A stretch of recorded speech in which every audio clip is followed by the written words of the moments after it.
Hola, ¿qué tal? ¿Cómo andan? Bienvenidas, bienvenidos a Desiguales. Arrancamos la semana, claro, el lunes ya arrancó, ojalá haya sido leve. Aquí estamos por la televisión pública, 8 de la noche, horario de verano, todavía última semanita. Hola Lucila, ¿cómo te va? Bien, muy bien, es cierto. A partir del lunes que viene volvemos a nuestro horario original, que es las 21 horas. Efectivamente. Bueno, ustedes pueden ver en nuestro muro lo que está ocurriendo en este momento en el Congreso Nacional, más concretamente en el anexo, es cruzando la avenida Rivadavia, anexo C Sala 2. Desde un rato largo, pasadas las 2 de la tarde, arrancó esta reunión de plenario de comisiones. ¿Qué es esto? Bueno, son varias comisiones de diputados que tienen que sacar un dictamen, ponerse de acuerdo qué proyecto se va a ir a tratar a la Cámara. ¿Cuál es el tema? Claro, el acuerdo con el Fondo Monetario Internacional, la refinanciación. Si pueden observar, en este momento está hablando el ex ministro de Desarrollo Social, Daniel Arroyo, diputado nacional, pero no cabe un alfiler. Muchísima gente participando de este plenario de comisiones. No solamente participan integrantes de las comisiones, sino también cualquier diputado o diputada que quiera participar. Y efectivamente así fue, hasta se puede preguntar. Y el clima por momentos se cortaba, como suele decirse, con un respiro, digamos, ¿no? Porque claro, mucha tensión, por algunos momentos argumento, mucho venimos charlando también en Desiguales, por otros también algunos golpes de efecto para tratar de generar algún tipo de emocionalidad alrededor de una discusión que es bien importante, y nosotros trataremos hoy, como siempre, en Desiguales, con amabilidad y profundidad, seguir analizando qué es lo que está pasando en la política argentina alrededor del acuerdo con el fondo. Son días donde, bueno, se comienzan a ver las cartas sobre la mesa, ¿no? Tanto se habló de este acuerdo, tanto se habló sobre cómo puede llegar a votar un bloque, un interbloque, si va a haber acuerdo, ¿no? En un rato vamos a hablar con el diputado Fernando Carvajal de Juntos por el Cambio. Bueno, ¿qué va a ser la principal fuerza opositora de la República Argentina? Estamos también con un móvil en vivo, allí con nuestra compañera Jimena Fuertes, y, por supuesto, es parte de la agenda de Desiguales, parte de la agenda internacional, la guerra en Ucrania, entre Rusia y Ucrania. Vamos a dialogar, y ya están aquí en el piso de Desiguales Ignacio Autín y Telma Luzani. Bueno, para poder entender un poco, como vos decías hoy, Pablo, en el chat que tenemos, ¿no? ¿En qué instancia estamos? Porque pareciera que hubo muchos ucranianos que dijeron, bueno, esto se termina. Estos son pocos días, y ya vamos 12 días de un conflicto bélico que lamentablemente hasta el momento no tiene una salida de paz visible. De todo esto y mucho más hablamos hoy en Desiguales, programa libre de humo. Libre de humo, efectivamente, vamos. Y nos vamos ya a la mesa. Son temas que están directamente vinculados, ¿no? Hoy lo escuchaba a Ricardo Forster, asesor de Alberto Fernández, que decía, bueno, en algún punto tenemos que pensar que es un mundo que está en pleno cambio, que está en ebullición, que tiene el contexto efectivamente de esta guerra entre Rusia y Ucrania, al mismo tiempo cómo eso vuelve a trazar, entre otras variables, algunas de las cuestiones que se van a discutir en el acuerdo con el fondo, digamos, ¿no? Así que están directamente vinculados, es la escena en la que se da. Alguien dijo alguna vez que la verdadera política es la política internacional. Saludamos ya a, por supuesto, Luciana Bertoia, Cande Boto. Te quiero preguntar, Cande, ya un poco mezclando el tema Ucrania y de acuerdo con el FMI, se hablaba de la posibilidad de una cláusula guerra. No existe esa cláusula, pero sí se habla de un panorama internacional, ¿no? Con la pandemia metida en el medio. Sí, sí se habla, no específicamente de una cláusula, pero sí de un punto del memorándum donde dice, bueno, si Argentina, digamos, sobrecumple las metas, va a tener que pagar más, pero también si hay un contexto internacional adverso y Argentina está en una problemática por los precios internacionales, eso también se va a tener en cuenta. Así que en algún punto sí está tenido presente en el acuerdo. Claro. Antes de saludar a Luciana Bertoia, buenas noches, Luciana, por supuesto. Antes de comentar de qué va a hablar, y atención con la columna que hoy trae, material exclusivo con Luciana Bertoia sobre el espionaje ilegal. Nos vamos al Congreso de la Nación, porque allí está nuestra compañera Jimena Fuertes, nos va a contar qué es lo que está pasando en este momento. Hola, Jime, ¿cómo te va? Buenas noches. Hola Pablo, hola Luli, ¿cómo están? Buenas noches. Ese tono ya dice que estás arrinconada en algún lugar. Sin poder hablar mucho. Sin poder levantar mucho la voz, y así el clima, ¿no? Sí, así es, porque están exponiendo los diputados y las diputadas, respondiendo los miembros del Ejecutivo, todo el tiempo Martín Guzmán tomando nota, después para acordarse a quién responderle. No sé si estuvieron siguiendo la reunión plenaria de hoy, muy picante, muy picante. Me decía recién una alta fuente parlamentaria que el objetivo es que por más que se pique, como dicen ahora, que la reunión termine en paz, que el plenario siga. Mañana continúa y si se extiende en todo caso pasado también, pero que se pueda desarrollar sin mayores problemas, más allá de lo que siempre vemos en diputados, sobre todo los comentarios, las idas y vueltas. Es normal, claro. Es parte de la vida parlamentaria.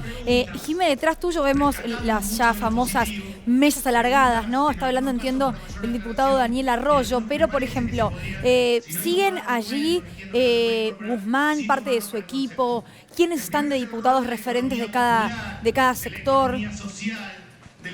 Mira, con la cantidad de horas que pasaron desde las 3 de la tarde hasta ahora ya fueron y vinieron un montón de veces, claro. Todos. Pero en su mayoría están todos aquí. Guzmán sigue, está contestando. También está Juan Mansur, también está Mercedes Marcó del Pont, una alta participación de la titular de la AFIP, también obviamente corresponde porque es la entidad recaudatoria. Y también lo vemos muy activo, obviamente, a Carlos Heller, que le toca hacer como, ¿vieron el preceptor del colegio? Sí, que reta uno, acomoda al otro. Es normal. Sí, claro. Jimé, ¿sabes qué quiero preguntarte? Porque da la sensación que se entra en un momento en el que hay un sector de quienes están discutiendo que le importan los votos, el oficialismo, y quizá del otro lado también mucha importancia a los discursos por los golpes de efecto. ¿Esto se refleja o se le está dando buen lugar, digamos, a la argumentación, a las razones? ¿O percibís que hay quienes intentan, bueno, eso que vos decías, ¿no? Picantear un poco la cosa, generar algo de emocionalidad en la gente que pueda estar mirando esto?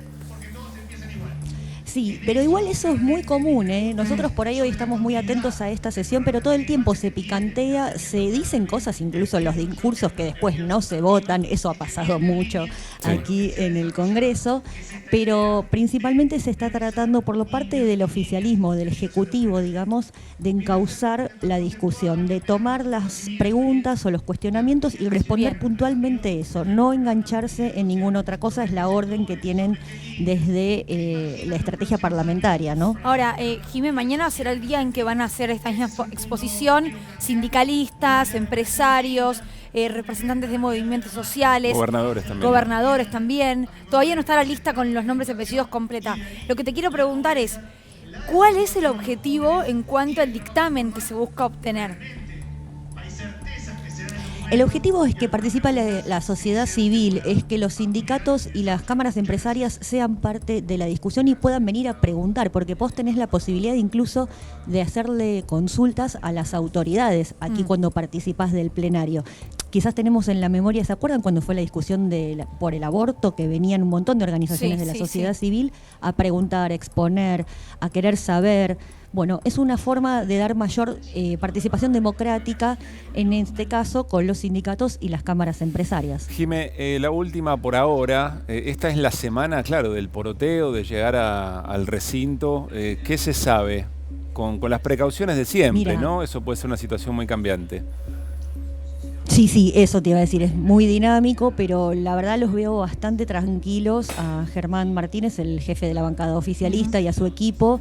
Evidentemente tienen los números, más allá de este trabajo parlamentario de responder y de juntarse con los distintos diputados y diputadas del oficialismo, que ayer estuvieron reunidos. Me decían que había varios tipos de dudas, por ejemplo, lo simbólico del peronismo acordando con el FMI, tenía muchos cuestionamientos con eso, también con mucho miedo con respecto a si el FMI, mira, me lo dijeron en términos futbolísticos, te corría el arco una vez que ya hubiéramos firmado. Mucho temor con el rol del organismo una vez que ya acordemos como país. Lo que ocurre siempre es que parece que esto es una trampa, ¿no? ¿Cuál es la otra salida?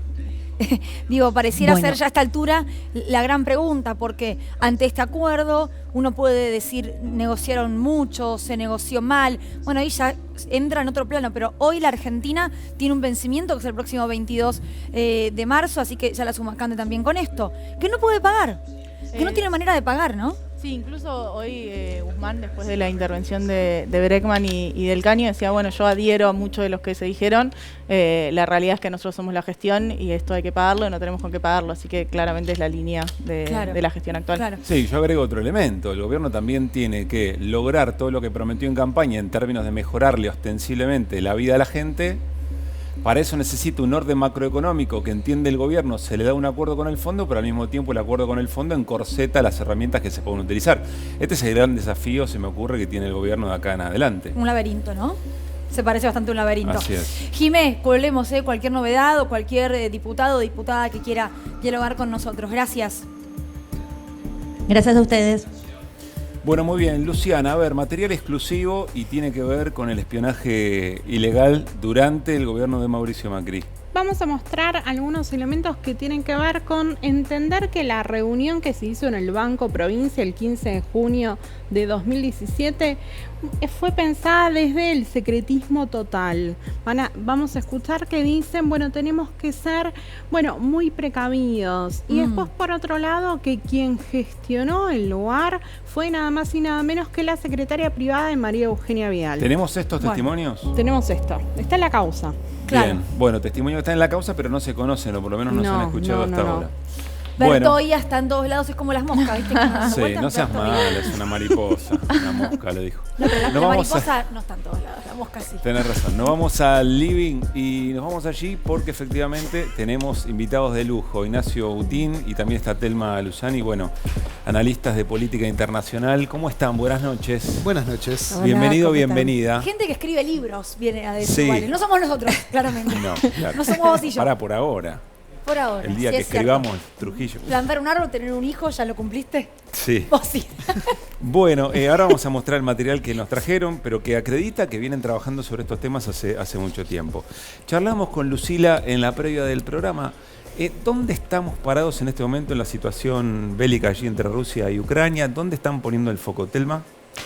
Mira, yo creo que se amplió ya, porque una de las cosas que pasó en las últimas horas es que Anthony Blinken, que sería el canciller norteamericano, ¿no? Sí. El secretario de Estado, se reunió con el canciller ucraniano. En mi opinión, Ucrania, su gobierno no tiene demasiada espalda como para negociar, no tiene demasiado peso político, tiene muchas presiones, y esta reunión... ¿Para negociar con Rusia, decís? ¿Cómo? ¿Para negociar con Rusia? Para negociar con Rusia. Y esta reunión, tengo la impresión de que es, de alguna manera, un respaldo o unas instrucciones o algún tipo de refuerzo para que en esta reunión entre cancilleres ruso y ucraniano poder avanzar algo. Esa es mi impresión. Me parece, en ese sentido me parece que ya Estados Unidos está mucho más abiertamente involucrado en el tema. En mi opinión, no es una guerra entre Rusia y Ucrania, sino ¿cómo la definirías? Algo más global. ¿Es una más global entre quiénes? Si la tengo que definir así con un título periodístico, te diría casi estamos al borde del nuevo orden mundial. ¿Por qué? Y porque de lo que salga en este conflicto, me parece que se va a diseñar un mundo nuevo, diferente al que vivíamos hasta ahora. Ignacio. Concuerdo que estamos viviendo una guerra que va a marcar un quiebre. La respuesta más obvia sería un quiebre en las relaciones entre Rusia y la Unión Europea, entre Rusia y la OTAN, entre Rusia y Estados Unidos, pero no alcanza con eso. Porque todos los que estamos viendo, hoy por ejemplo, Rusia consideró oficialmente como países enemigos incluso a Andorra, a San Marino, a Micronesia y a Mónaco, que son países que no tienen absolutamente ningún peso en el sistema internacional. Así chiquititos, ¿no? Claro. Son países diminutos que casi no tienen población. ¿Pero por qué lo hizo? ¿Cuál es el sentido? Porque son países que apoyaron las sanciones. Y ayer lo que dijo el gobierno ruso es que todos los países que impusieran sanciones a Rusia, sanciones económicas, sanciones financieras a Rusia, eran considerados enemigos. Entonces es mucho más grande. Más allá de que la OTAN no se está involucrando abiertamente, que la OTAN no está enviando tropas, y eso es muy importante. ¿Eso es bueno? Sí, absolutamente. Coinciden los dos. Sí, cuanto menos tropas, porque el objetivo final tiene que ser la paz y el diálogo. No, sin duda, pero lo remarco porque pareciera que a veces uno escucha determinados medios de comunicación, e incluso al propio Zelensky, y lo que hace es pedir que manden tropas. Es que Zelensky lo necesita. Claro. Las Fuerzas Armadas ucranianas es cierto que están en una situación mucho mejor que en 2014 cuando comenzó la guerra. En 2014, cuando empezó la guerra, Ucrania casi no tenía fuerzas armadas, casi no tenía armamento, casi no tenía personal militar preparado. pero pasaron 8 años. Y no 8 años comunes, sino 8 años de guerra activa adentro de Ucrania. Con lo cual, Ucrania no solo mejoró su infraestructura, no solo mejoró la tecnología de su arsenal, hace poco incorporó drones turcos de última tecnología, sino que además su personal militar está preparado, porque lleva 8 años combatiendo. Cosa que no todos los rusos pueden decir. Claro. Ahora, vos decís 8 años combatiendo, Ignacio, y ahí veo unas banderitas además que trajiste. 8 años combatiendo en la región del Donbass, digo, la región a la cual Putin reconoce como repúblicas independientes antes de invadir Ucrania, ¿no? Exactamente. 2 repúblicas autoproclamadas, les traje las banderas para mostrarlas, porque son muy desconocidas. Claro. La bandera de la República Popular de Donetsk y la República Popular de Lugansk, que eran 2 provincias del este de Ucrania, 2 provincias donde se hablaba ruso predominantemente, y que además eran 2 provincias particularmente industrializadas. Entonces eran muy importantes para la economía ucraniana.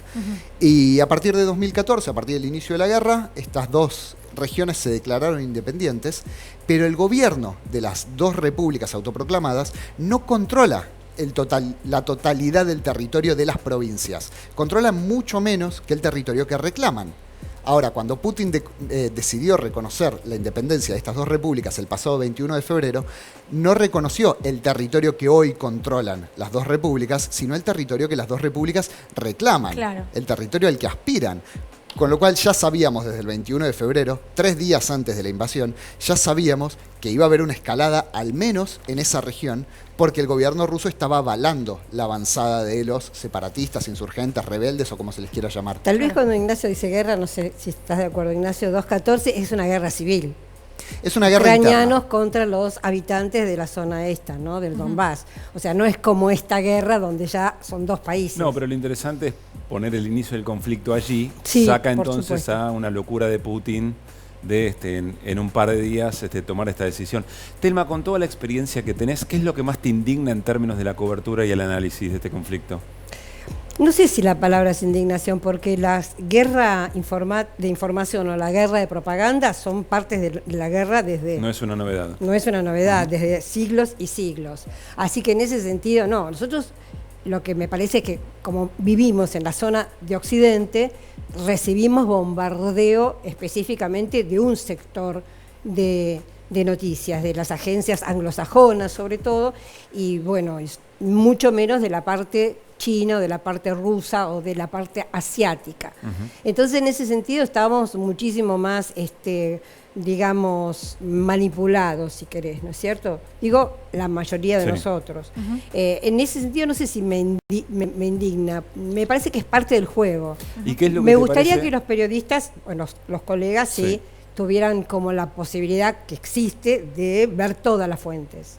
Y ahí... ¿Y cuál es la mirada que a tu criterio está faltando o está más subestimada o está más sepultada en función de un poco la mirada dominante que nos viene, por supuesto, de lo que controla Estados Unidos? Bueno, algo de lo que dijo Ignacio, o sea, el contexto en general falla, ahora se está sabiendo un poco más, pero esto no empezó ahora, esto empezó primero en 1991 con la caída de la Unión Soviética, ese fue el primer gran momento famoso. Ahora se empieza ya a decir el momento aquel en que Gorbachev, sentado con el canciller norteamericano de la época, que era Baker, acordaron, o sea, Gorbachev, digamos, coincidió o permitió que se reunieran las Alemanias, las 2 Alemanias, con la caída del muro, a cambio de que la OTAN no avanzara la famosa pulgada esa que se dice.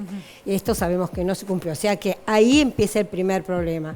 Luego hubo varias etapas, sobre todo en la etapa de Clinton, en donde él ya directamente se desconoció todo, avanzaron, pusieron misiles, y la otra es el 2014, como comentaba Ignacio, que fue un golpe de Estado blando, sacaron al presidente, faltaban 3 meses para las elecciones, así que imagínate, si querían sacarlo no se podía volver a presentar. Claro. Lo que yo me pregunto ahora es, vos conocés bien el territorio, Ignacio, de donde está ocurriendo todo. ¿Qué tiene que pasar en ese lugar, y hablo de ese lugar como una tierra muy concreta, para que Rusia dice, bueno, hasta acá, o para que Ucrania, por el contrario, diga, bueno, hasta acá? Digo, ¿qué es lo que tiene que ocurrir? Las demandas de Rusia son muy claras. De hecho, hoy Dmitry Peskov, el el vocero del Kremlin fue extremadamente explícito. Dijo que Ucrania tiene que abandonar su idea de incorporarse a la OTAN, lo que significaría cambiar la constitución ucraniana, porque desde 2019 la constitución ucraniana tiene el mandato de intentar incorporarse tanto a la OTAN como a la Unión Europea. El segundo punto que reclama Rusia es el reconocimiento de Crimea como territorio ruso, la península de Crimea reclamada por Ucrania, pero bajo control ruso desde 2014.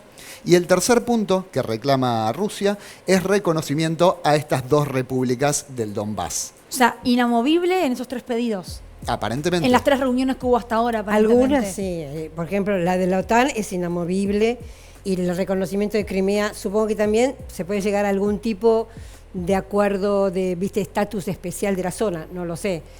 También está el tema de la desmilitarización y la desnazificación. Ese era otro de los puntos. Que esos dos entiendo que son un poco más... También más flexibles. Claro, flexibles, ¿no?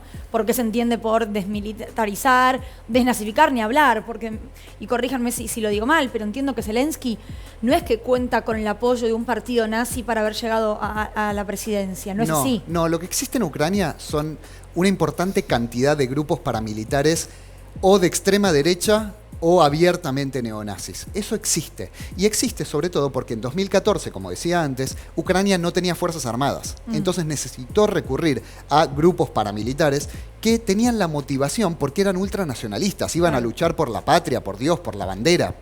Y el problema es que esos grupos eventualmente fueron incorporados al ejército regular. O sea, se volvieron parte del Estado. Y algunos de estos grupos son particularmente fuertes. Hay uno muy famoso que es el Batallón Azov, que es abiertamente neonazi. Esto no es ningún secreto, no es propaganda del Kremlin, es fácilmente buscable en internet, que usan esvásticas, es realmente muy evidente. Es nazi, sí.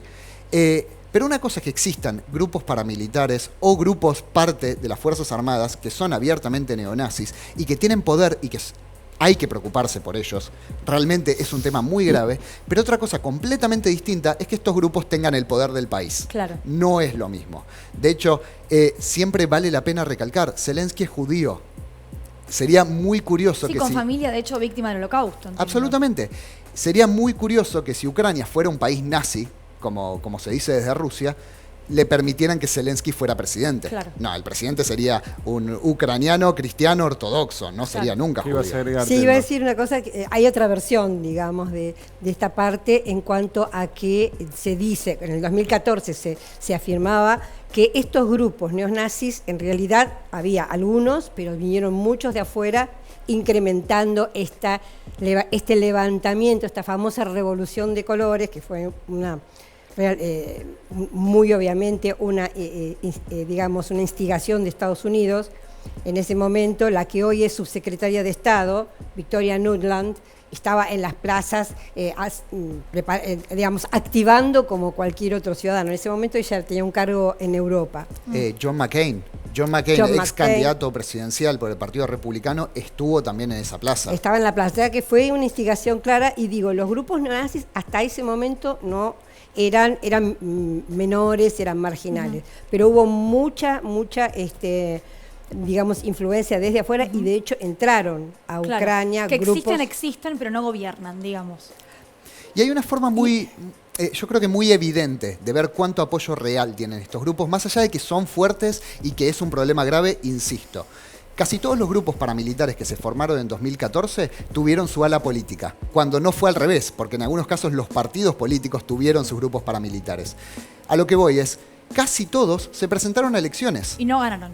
Y si consideramos a todos los grupos, desde la derecha hasta la extrema derecha, hasta el neonazismo, todos los englobamos en uno solo, tienen una sola banca en el Parlamento. Ah, claro. Entonces no tienen mucho apoyo. Tienen poder, sí, y es grave, y hay que preocuparse. Es simbólico, claro. Pero no ocupan espacio público. Y fueron prescriptos los candidatos del PC. O sea, los candidatos prorrusos, a su vez, eran proscriptos de las elecciones en Ucrania. Claro. Por lo menos de la que ganó Poroshenko, no sé en la que ganó Zelensky. ¿Qué rol ocupan las armas no tradicionales, las armas nucleares, químicas, biológicas? Hay varias versiones sobre eso. Hace poco salió una noticia, pero creo que la leí en Sputnik, en que se descubrió muy cerca de la frontera con Rusia un gran laboratorio de armas biológicas, pero te digo, es versión Sputnik, o sea, Rusa, versión claro. del gobierno ruso. Hay, digamos, teóricamente pruebas concretas. La otra es también el tema de que estaba desarrollando uranio como para potencialmente hacer algún tipo de arma nuclear con siempre la ayuda de, a mí no me gusta mucho decir Occidente porque todos somos Occidente, Sí. pero de Estados Unidos concretamente. ¿Hay información cierta sobre esto? Yo no he leído nada verificable. Lo que sí veo verificable es el uso de bombas de racimo, que es un crimen de guerra. ¿Qué es una bomba de racimo? Una bomba de racimo es básicamente una bomba grande llena de pequeñas bombitas. Cuando explota la grande, las pequeñas bombitas se dispersan y afectan un área muy grande. ¿Eso quién lo usó? Eso en principio lo ha usado Rusia, Ajá. pero Ucrania también lo usó en el Donbass al menos desde 2014. De hecho, en Donetsk murió un miembro del Comité Internacional de la Cruz Roja, que creo que era de Países Bajos, Ajá.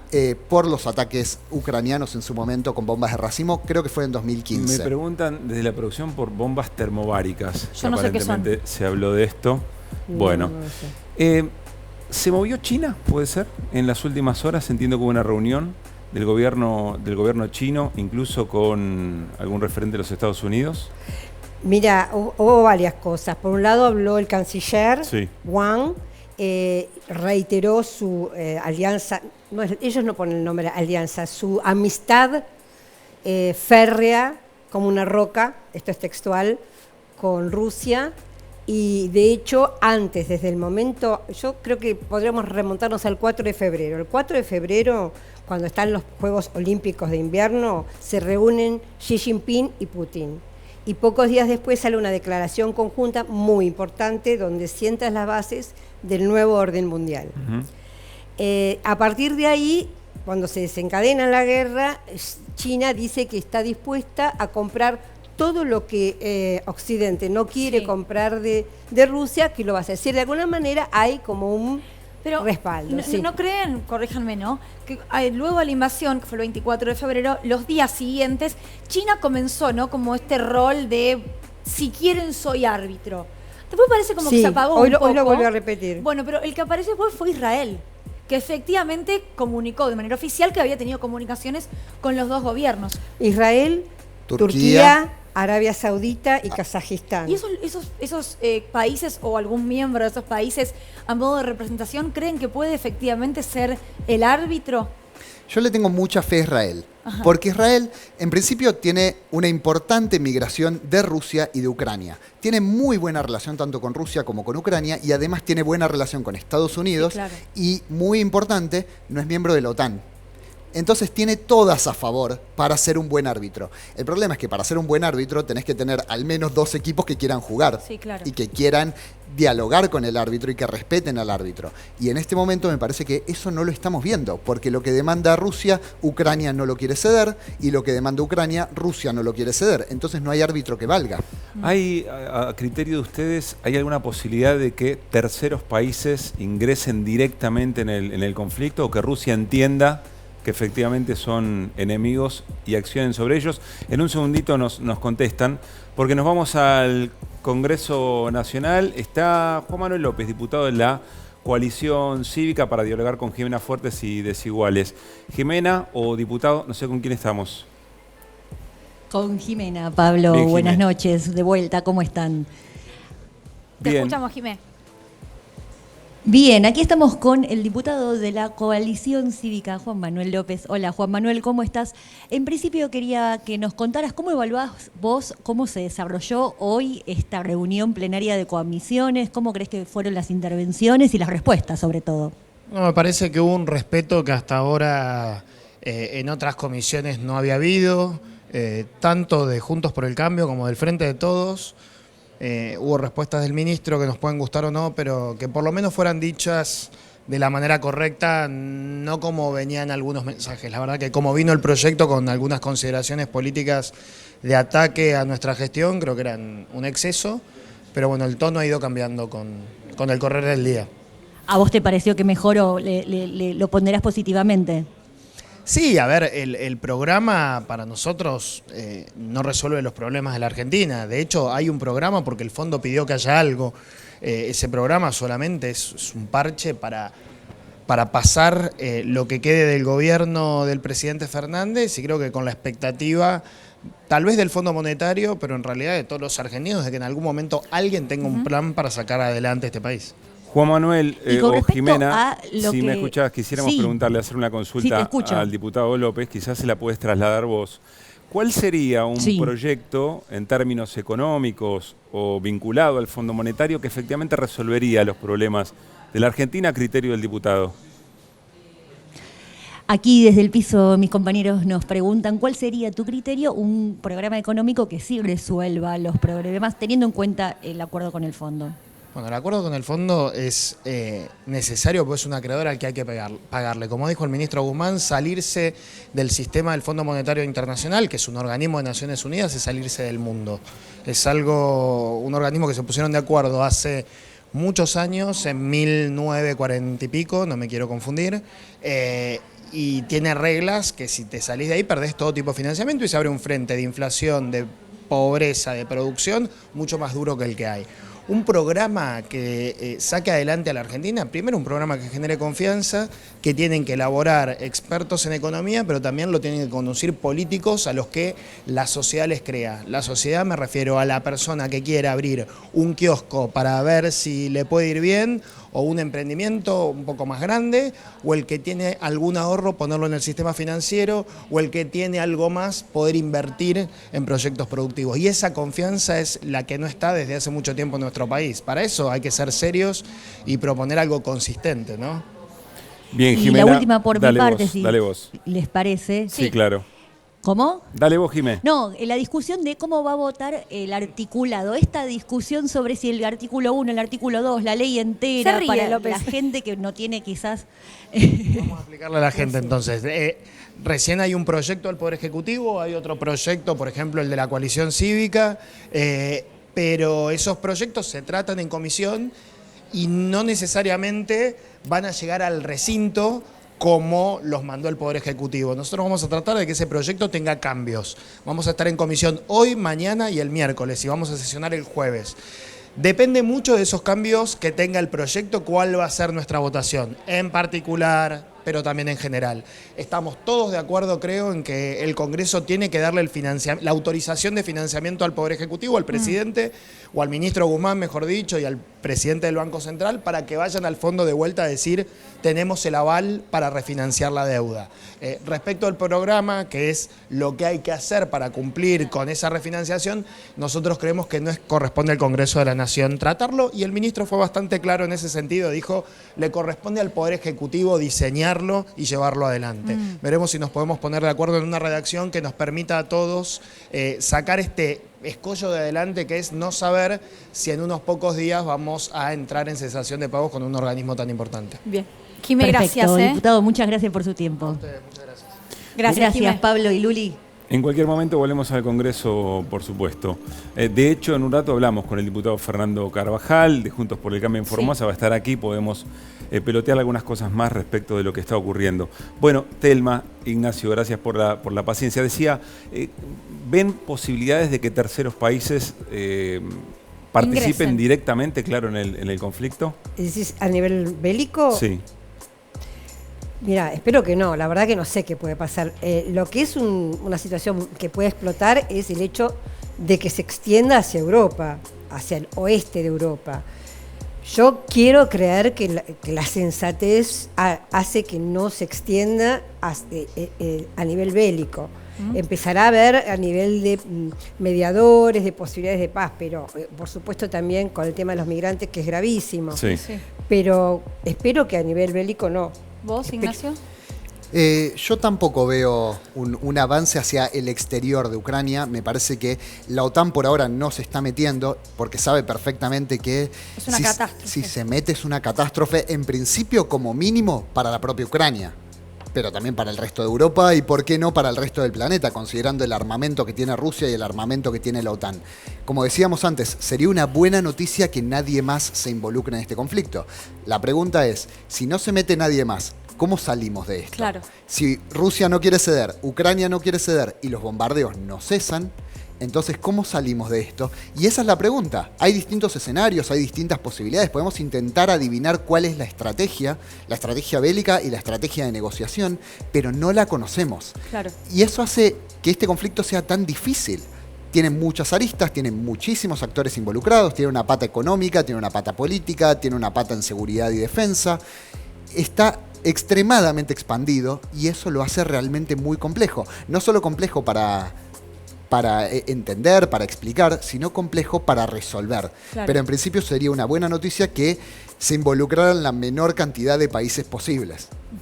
Vamos a compartir y mostrarles, para cerrar la charla, libros que nos han traído, que me parece que pueden ser muy interesantes para que puedan seguir el análisis y tener más herramientas. De Ignacio, Ucrania, Donbass, una renovada Guerra Fría, y también El de Telma, Crónicas del fin de una era. Estamos ahí también en la cámara 1, como me señala nuestra asistente de piso. 2 libros que pueden servir mucho y los pueden seguir además en redes, ¿no? A los dos. Para leerlos y para... Y están haciendo un trabajo minuto a minuto. realmente muy importante. Y serio. Sí, para tratar de salir de los Boca River de este asunto, en los matices y en las complejidades, me parece que está la riqueza del análisis. Ignacio, Telma, muchísimas gracias por haber venido. Gracias A ustedes. a los dos. Que estén muy bien. Bueno, nos vamos a un corte. Tenemos una charla con un diputado de Juntos por el Cambio que está aquí en piso, representante de la provincia de Formosa. Y también, atención, Luciana Bertoy, información exclusiva respecto de todo lo que se gestó en la sede de la Ciudad de Buenos Aires del Banco Provincia. En un ratito nada más.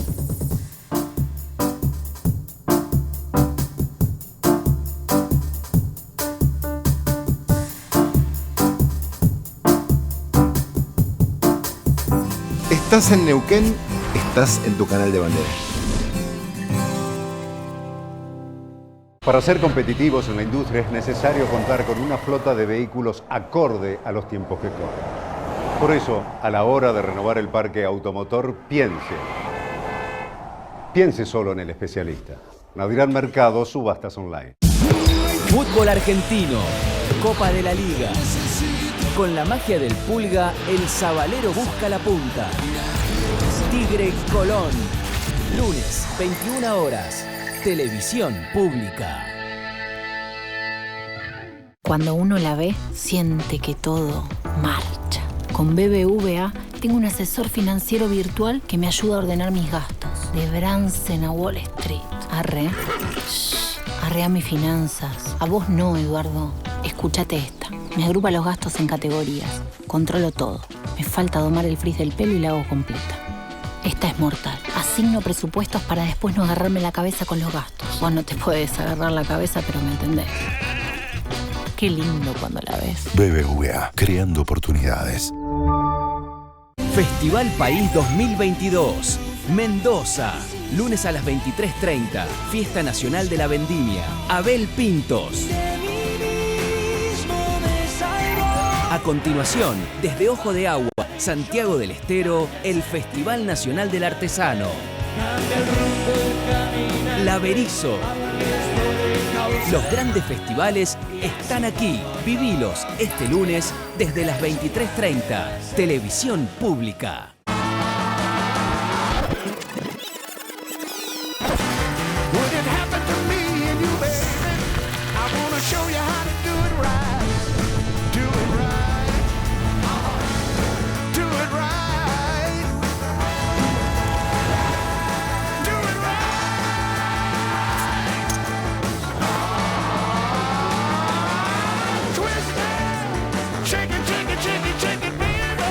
Heineken.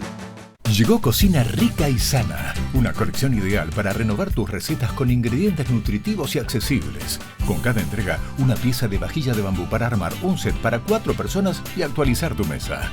Gran lanzamiento, entrega número 1, arroces y legumbres con el primer plato principal a solo 799 pesos con 90. Es la Semana de la Mujer. Es tiempo de las grandes directoras de películas y documentales.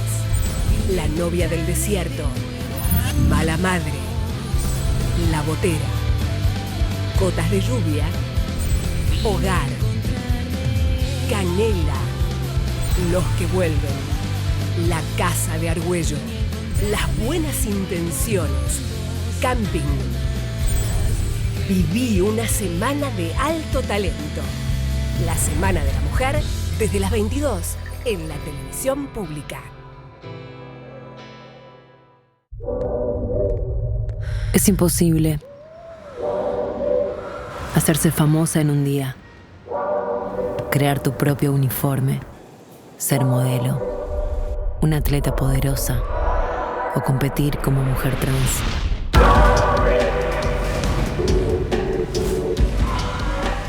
¿Imposible? No. Yo soy posible. Para ser competitivos en la industria es necesario contar con una flota de vehículos acorde a los tiempos que corren. Por eso, a la hora de renovar el parque automotor, piense solo en el especialista. Nadirán Mercado, subastas online.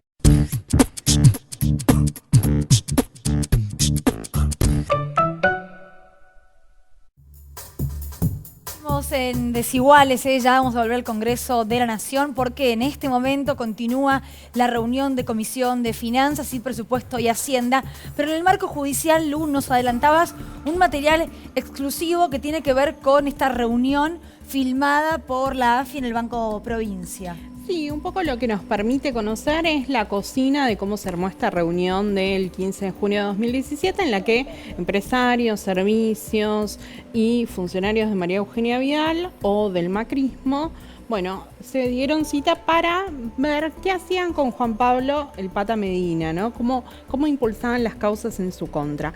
¿Qué es el material concretamente? Bueno, les voy a contestar, mejor dicho, de dónde surge. Hace una semana se presentó a declarar como testigo uno de los empleados del Banco Provincia de carrera, que él participó, porque le ordenaron, de la organización de esta reunión. Declaró y además dejó su teléfono.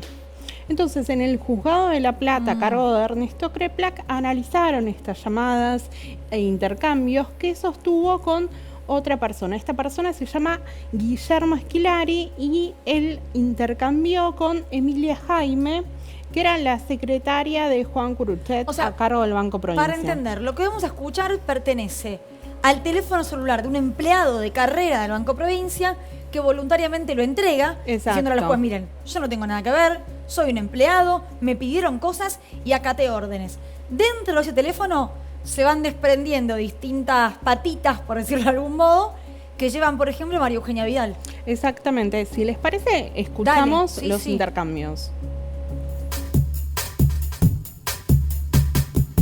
Guille, el Zoom miércoles y jueves lo necesito de las 8 hasta las 14. ¿Quedó así reservado o más tarde? ¿Me confirmás? Ya está pedido miércoles, jueves y viernes de 8 a 16. Guille, además avisale esto a Steffi, no sea cosa que después la gente que iba a reunirse con Daniel y con Mariano caiga en esta reunión. Acordate que te estoy diciendo que tenemos que tener total discreción y ser muy reservados con esto. Después que Steffi se quede ahí o esté cerca, cosa de que no llegue nadie y se mande al Zoom, ¿viste? Gracias. Bueno. ¿Quién era la mujer que estaba efectivamente haciendo esos pedidos y pedía total discreción? Ella es Emilia Jaime, que era la secretaria de Juan Curuchet. Ella, cuando declara, se presenta como asesora del Banco Provincia, ¿no? Curuchet, titular del Banco Provincia. Exactamente, del macrismo. Y, bueno, ¿qué es lo importante de ahí? Los 3 días que se reserva la sala, este salón de usos múltiples, porque un día es para instalar las cámaras, otro para la reunión y el tercero para levantar los equipos. Que no entre nadie, que nadie vea, total discreción. Total discreción. Había un secretismo clarísimo en esa reunión. Bueno, además tampoco, otro dato que surge también de la causa es que no se registraron los empresarios, los espías cuando entraban. En todo caso, los anotaban como Juan Pérez y el DNI era 232323, ¿no? ¿Esto es real o estás...? No, esto es real. Se llamaban todos Juan Pérez. Juan Pérez, 232323. Ah. Bien. Así que así eso sería fue como un NN, ¿no? Dentro un de la NN, identificación. sería como el John Doe. Claro. Una cosa así. Claro. Bueno, y después, en los intercambios que sostienen estas dos personas, cuando Emilia Jaime le dice a Esquilari, bueno, si surge algún problema, ¿con quién tenés que hablar? Ahora vemos la placa y les cuento quién es. A ver, veámosla. A ver, Emilia Jaime dice, cualquier cosa me llamás a mí, ¿no? Ajá, sí. Y si entro al médico y pasa algo importante, llamás directamente a Soledad Borsani al celu y lo ves con ella. ¿Qué fue quien pidió esto? ¿Quién es Borsani? Soledad Borsani en ese momento integraba la unidad gobernador, ¿sí? Que es como el núcleo más cercano en ese momento de Vidal. De hecho, hay un trabajo muy interesante de Paula Canelo, socióloga, que decía que fue la única mujer que ocupó la unidad gobernador de Vidal. O sea que la secretaria del presidente del Banco Provincia, la que pide el Zoom para esos días, le dice, che, mira, tengo un turno en el médico.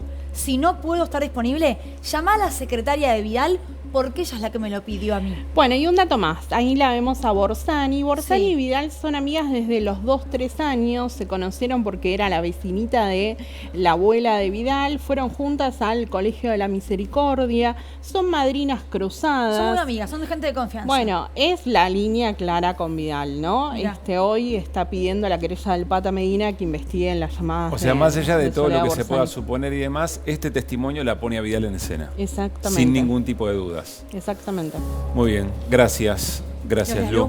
Bueno, nos vamos a ir al living, al encuentro, y seguimos charlando, por supuesto, sobre lo que está ocurriendo en el Congreso Nacional. Está Fernando Carvajal aquí en el living de Desiguales, diputado de Juntos por el Cambio de la provincia de Formosa. Fernando, ¿cómo estás? Gracias por venir. Muy bien, un gusto estar en este espacio y compartir con ustedes. Bueno, ¿cómo está la provincia? Y la provincia bastante mal, venimos de muchos años de problemas y en este verano la verdad es que este combo terrible que hubo entre la sequía, las altas temperaturas, incendios, hubo mucho incendio, por supuesto, también. Claro que sí, no llegó obviamente la envergadura de Corrientes, pero hubo muchos incendios y una gran sequía, así que la situación productiva está verdaderamente desesperante. La semana pasada estuve con los productores de la Federación Agraria en Laguna Nainec, que nos mostraban su producción y las mandiocas que tendrían que en este momento estar desarrolladas, son unas cositas así, entonces realmente una situación muy difícil. La ganadería, que en la provincia ha crecido mucho en los últimos años, también en una situación muy complicada, que por ahí no se nota todavía, pero que la preñez del año que viene seguramente va a caer de manera. Ahora, así que complicado. En este contexto, diputado, lo que está ocurriendo en este momento en el Congreso, imagino que lo tiene con el celular constantemente ahí alerta. ¿Qué es lo que se habla en los chats de Juntos por el Cambio? Bueno, yo estuve participando, más allá de que no soy miembro de la comisión, porque bueno, mi área de experticia se vincula a otros temas, pero bueno, por supuesto estuve casi hasta las 7 de la tarde participando en las comisiones. Y digo, me parece que la primera buena noticia que hay que dar y el dato positivo es que este acuerdo se está discutiendo en el Congreso. Esto me parece un salto de calidad fundamental. Lo dijo hoy el ministro, el país ha firmado más de 20 acuerdos y esta es la primera vez que esto se discute en el Congreso y me parece que esto es sumamente saludable y permite que vayamos construyendo calidad institucional. Así que esto es una buena noticia cuando todo parece estar mal y cuando parece que vamos perdiendo calidad institucional, cuando cada vez se tiende a gobernar más por DNU.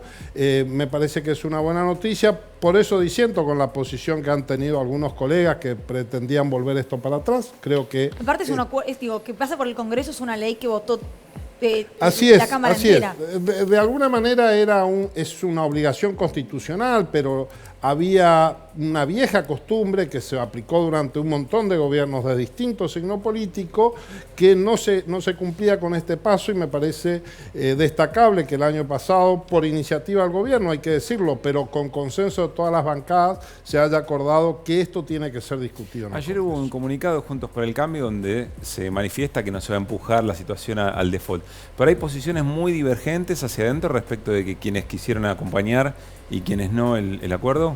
Mira, Juntos por el Cambio es una alianza bastante diversa, con gente de distinto perfil ideológico, distintas historias políticas, por lo cual es lógico que se produzcan discusiones.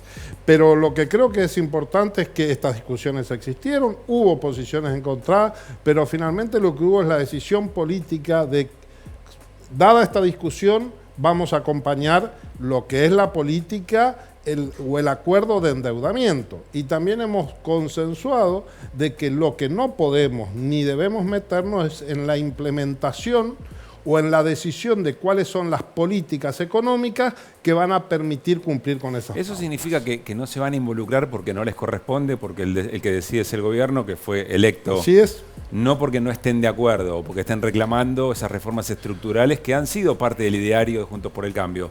Reforma previsional, reforma laboral, etcétera. Sí, a ver, yo creo que ni siquiera es momento ni hay contexto para discutir estas cuestiones. A ver, yo creo reforma laboral. El presidente planteó en la Asamblea el 1 de marzo que no va a haber reforma laboral. Está bien, digo, no es tan así porque, por cierto, anunció una reforma laboral mínima, que es la licencia por paternidad, que está bien porque yo fui padre 4 veces y nunca tuve licencia, está muy bien, pero digo, esa concesión de licencia por paternidad tiene un costo para las empresas. No digo si está bien o está mal, lo discutiremos, pero tiene un costo. Pero decir que no va a haber reforma laboral y no decir qué se va a hacer para mejorar el trabajo en negro que tenemos, cómo vamos a dotar de calidad al empleo, es no decir nada. Es decir, lo que nos está anunciando es que los próximos 2 años vamos a seguir como estamos. Diputado, quiero sumar a, su correligionario. Hablo de Ricardo Brullaile, también diputado por la provincia de Formosa. Gracias por su tiempo, Brullaile. En primer lugar, por la espera. Lo veíamos en la previa que pasaba Espert, pasaba Germán Martínez, con todos una sonrisa, un saludo. Digo, más allá de las diferencias políticas, se está conviviendo dignamente, pareciera, con ¿no? Espert tuvo un gesto, ¿no? Un gesto... una sonrisa. Sí, algo como quedó ahí medio picante. ¿Qué pasó? ¿Cómo le va? Buenas noches. ¿Qué tal, Pablo? ¿Qué tal, Lucila? Buenas noches. Hola, Fernando. ¿Qué tal, Ricardo? ¿La convivencia cómo viene, Brullaile, en este momento allí en la comisión? Es buena y siempre tiene que ser buena.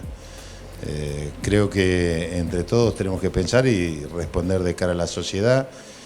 He participado en sesiones, reuniones de comisión que no han sido lo distendida que es esta reunión, más allá de tener discrepancias y discrepancias que pueden ser profundas, pero creo que la sociedad lo que espera de la dirigencia política es el respeto, es el disenso con altura, aunque uno no concuerde con lo que pasa. Y tengo que decir que creo que lo que pasó la última vez, desde el presupuesto, aquella mañana del presupuesto, sirve de experiencia.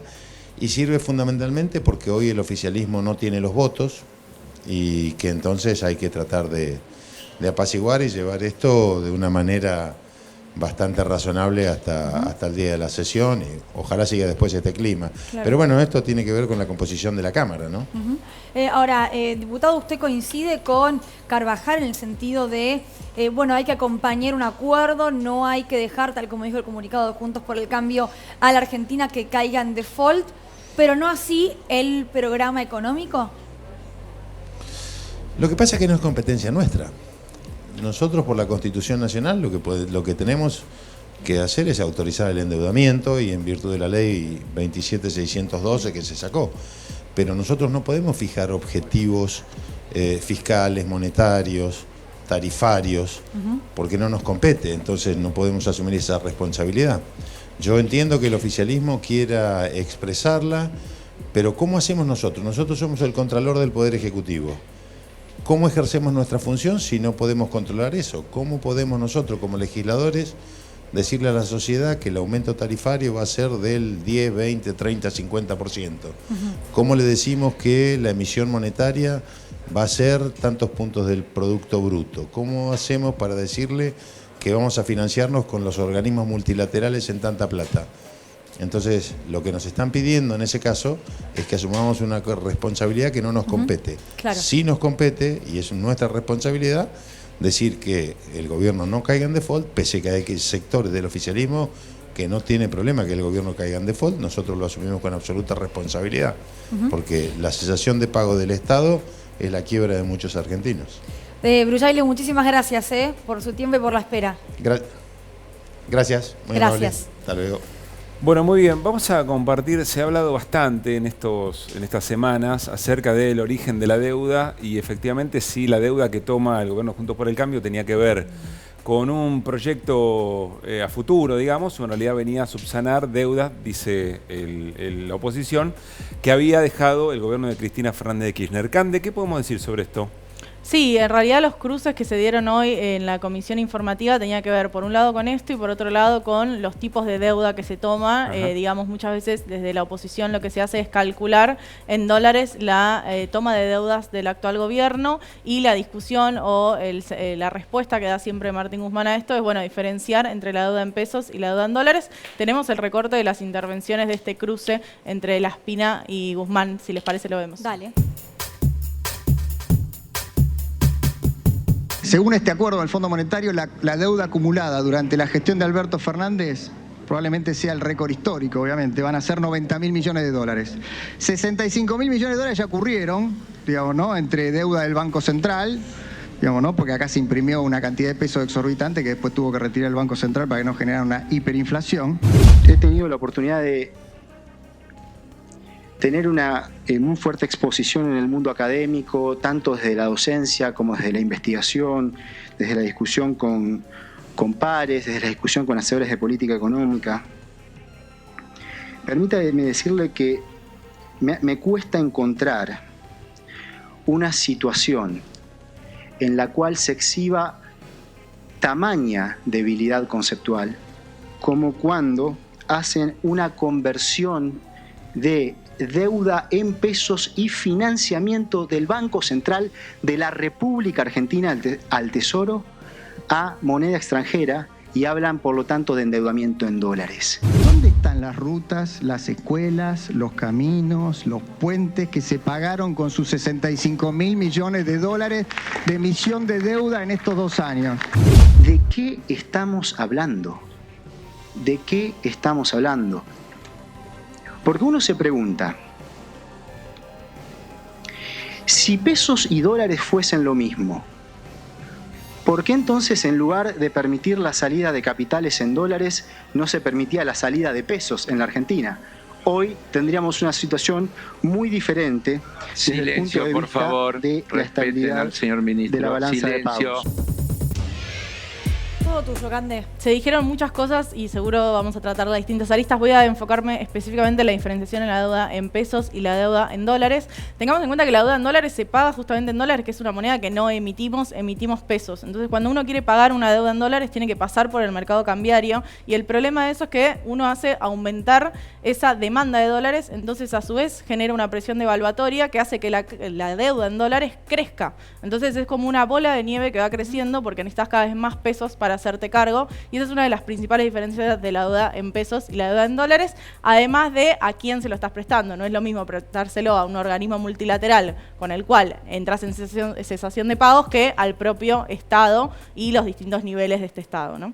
Claro, eso de base, ¿no? Pero digo, y esto me lo pregunto en serio, ¿no? Siendo 2 economistas, Laspina y Martín Guzmán, habiendo estudiado la misma carrera, sabiendo los mismos números, ¿puede haber una concepción tan distinta en lo que es una deuda en pesos y una deuda en dólares, o hay una confusión realmente? Yo creo que hay una intención, que es una intención de una ideología política, que es una ideología de política económica, digamos. Parte de lo que fue el gobierno y el gran proceso de endeudamiento de 2016, 2017 y que se corta en 2018, tiene que ver con dolarizar todo el mercado financiero, y bueno, eso explota en 2018, pero ellos creían que no iba a tener un riesgo y que las tasas eran las mejores. Digo, responde a una ideología de lo que está detrás, pero bueno, sabemos las dificultades que tiene dolarizar la economía, porque ahora las estamos viviendo y porque en la pandemia la falta de acceso al mercado cambiario y al mercado financiero internacional lo vivimos un poco entre todos y todas. Fernando, está claro el rol importante en la democracia que juegan las oposiciones, pero dicho esto, ¿por qué le cuesta tanto a Juntos por el Cambio reconocer que toma una deuda que efectivamente era impagable y que es un problemón en el que metió a argentinos y argentinas? A ver, yo no sé si hay dificultad, porque la verdad es que hay una lectura autocrítica de Juntos por el Cambio. Se ha reconocido que finalmente, porque es un dato objetivo, que este crédito no logró el objetivo que nos habíamos planteado, que se había planteado el gobierno en ese momento. Ahora, digo, la historia del país está llena de decisiones políticas que se van tomando. Algunas son erróneas, algunas dan resultados y otras no. En este caso era muy difícil, está bien, pero no darse cuenta que era impagable. La decisión depende cómo va creciendo. A ver, este gobierno está refinanciando el mismo valor de deuda a 2 años, por lo cual supongo que lo hacemos porque tienen la esperanza de que la van a poder pagar. La cosa es pagar 19.000 millones un año, 19.000 el otro. Y el plan este no está estado tan lejos de esto tampoco. Es decir, también si uno piensa en la proyección de esto, sabemos que va a ser objetivamente difícil cumplir con estas obligaciones. Pero la verdad es que a mí esta discusión, que no sé si es ideológica, porque la verdad es que la decisión de dolarizar la economía de este país la hizo un gobierno del Partido Justicialista, digamos, no la hizo Juntos por el Cambio. Se refiere al gobierno de Menem. Claro, del Partido Justicialista, que es compartido, digamos, sí. Y muchos de los actuales funcionarios eran funcionarios. Polémica así que, la definición, pero en términos estrictos ser el Partido Justicialista. Claro, por eso. Esto, digo, no hay que sacarse la historia de encima. Entonces digo, no sé si es ideológico, quizás de coyuntura política. El Partido Justicialista en ese momento dolarizó, quizás hoy no. Ideológicamente en las antípodas de este Partido Justicialista. No sé si tanto, sí, daría para otro programa, no creo que estén tan lejos, yo creo que en el fondo siguen siendo bastante parecidos. Pero digo, en las cuestiones económicas sí claramente hubo diferencias, digamos. Pero digo, me parece que acá esta discusión lo que nos tapa es el problema del déficit. Y el problema del déficit no comenzó ahora, no comenzó con Alberto Fernández, no comenzó con Juntos por el Cambio. El único que gobernó sin déficit, vamos a decir, en los últimos años, post salida de la convertibilidad, fue Néstor Kirchner. Después, todos los presidentes, Cristina, Macri y este gobierno, estamos gobernando con déficit. Eso y también. El problema es del déficit. Si vos tenés déficit, de algún lado tenés que buscar el financiamiento. Eso también da para un programa que lo tendríamos que tener, porque hay o vas al ajuste o seguís tratando. Bueno, esta nos es la corre discusión. la pelota, chicos. Nos corre la Está pelota. bien, por eso digo, pero este es el punto de discusión. ¿Cómo hacemos para reducir el déficit fiscal? Y ahí estoy de acuerdo que sí puede haber diferentes visiones ideológicas sobre cómo esto. hacerlo. Algunos te van a decir la solución fácil, aumentemos impuestos, otros te van a decir la solución fácil, bajemos los sueldos a todo el mundo y aumentemos las tarifas a lo que deberían valer y quizás no vamos a solucionar ninguno de los problemas. Claro. Entonces, me parece que la discusión en serio que nos debemos la dirigencia política es ver cómo hacemos para mantener derechos, sabiendo que los derechos tienen costos económicos, y planteamos salir del déficit de manera razonable.